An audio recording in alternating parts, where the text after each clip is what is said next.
ఒకానొక అందమైన అడవిలో ఒక పెద్ద, బొద్దుగా ఉండే సింహం ఉండేది.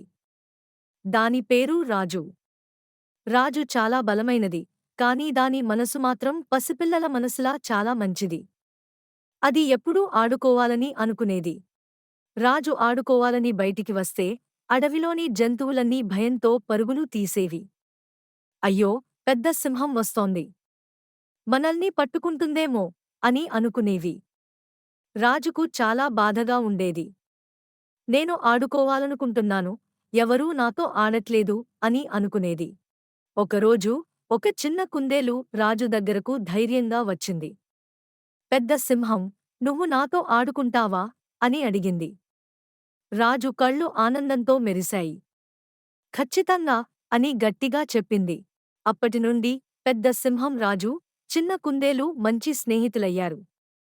వాళ్ళు రోజూ కలిసి గంతులు వేస్తూ, నవ్వుతూ ఆడుకునేవారు. అడవిలోని అందరికీ వారి స్నేహం చాలా నచ్చింది.